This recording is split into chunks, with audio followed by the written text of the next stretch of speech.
7 Days to Die is the first survival horror game to grace the next-gen console roster. The parent game, currently still on Steam Early Access as an alpha, has been available to play since December 2013. Telltale Publishing have acquired the console license, and from what I've seen, despite various glitches and bugs, this game has promise. But boy oh boy does it need to shape up in certain respects. You begin 7 Days to Die as one of these characters. Now it is nice being able to choose your character, but in single player, which is where you will spend most of your time, it doesn't matter who you choose as you can't play in third person anyways, it's only first person. You then select your type of game that you want to play. Do you want zombies in your game that are slow? Would you like fast zombies? Does the weather change? How fast does time pass? Would you like to build, previous to playing, cities and structures for your world, or have one randomly generate for you? I can't knock the options this game gives you, as they are plentiful. However, most of these game's options are geared towards pleasing players who have experience with this game. I chose the regular default mode and had a good time. Some of the other options seem to require the player to invest more game time in order to comprehend what their pre-game choices have on the post-game world they've chosen. Further explanations and information should be added for newer players to make an informed choice on how they think they want to play 7 Days to Die. You start off the game itself being taught the gameplay fundamentals via small quests. Make clothes, make a stone axe, make some wood frames for your house and reinforcing it, make a bow and arrow to defend yourself, etc. You'll complete these small quests within an hour or so, and you're then left to your own devices to decide what you want to do.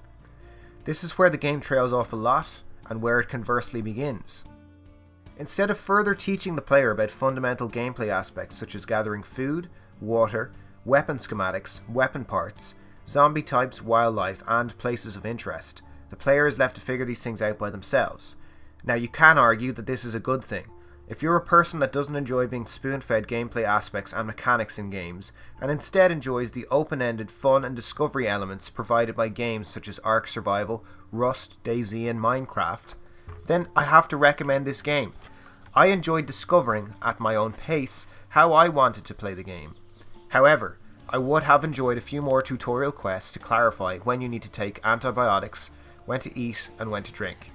In the process of learning these fundamentals, I died a lot and felt frustrated. The game does, once you have come to terms with the aforementioned points, open up quite a lot. You can interact with everything in this game, from plants to trees, stones, and more advanced resources like safes, medicine cabinets, and gun lockers. These resources allow you to craft a variety of items, and there is so much to choose from, it really is mind-blowing. Before you know it, it'll go from day to night, and this is where the game really begins. The enemies are very strong during the night. Zombies run after you, rather than walking after you, and you cannot recover your stamina in time to evade them. If you can't find a way to hide from them or outrun them, you have to fight them. And that will not go well. They're strong, they stun you when they hit you, and they have a tendency to swarm you. I'm impressed by the strength of these zombies. During the day, you can easily outrun them, lure them into traps or just avoid them. At night, the coin flips around, you cannot outrun them, they will trap you and they will actively seek you out. This was an awesome gameplay element and really puts the pressure on the player to choose their main base and their strategy at night properly. You need to work on your base, strengthen your defenses, build weapons, and oftentimes just wait the night out. All the while planning and scheming where on the map you will venture next once daylight breaks. I must admit, it's exhilarating and addictive. The in-game interface needs some work. It can be a nightmare to navigate on the fly as you control the cursor with the left analog stick. It's meant to simulate a mouse cursor, but it doesn't work on console well. You may end up selecting an item from your backpack to place in your active roster and accidentally drop it on the ground. Now, should that item be let's say a weapon you need to use to promptly fight zombies or, God forbid, a bear, you're screwed. Also, they have unforgivably not included aim assist on console. It really will aggravate players in that the resources you work so hard to retrieve for 15 to 20 hours of real time, i.e. guns and ammo, are rendered useless as you run out of ammo due to horrible aiming systems, and the materials for crafting guns and ammo itself are so complex and so hard to find across the game world via looting that you need to pray you find a completed weapon and ammo on a corpse or in a gun locker or wherever it is via looting. Other technical issues such as the high occurrence of screen freezing, enemies appearing upright when dead, which back again is another way the game wastes your precious ammo, and the low quality textures of the game takes away from how good 7 Days to Die could have been. So guys, the ultimate question, is 7 Days to Die worth a purchase? I think it is, and I think it isn't. If you're someone that likes survival horror games, you will more than likely love this game. It's very open-ended, there's a lot to experiment with, and there is a lot of content once you delve yourself into the game.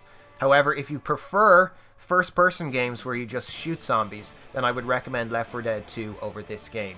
You're not going to be doing a lot of shooting in this game, you're going to be doing a lot of surviving, and it is quite intense, and I personally would recommend it. It's very good. The PC platform is also going to be receiving NPCs, bandits, and other nuances in the game to make the game world seem more alive, and no doubt this will translate over to console. Thank you very much for watching this review, guys. Remember to rate the video, comment down below, and subscribe to GameX for more gaming reviews. See you later, guys.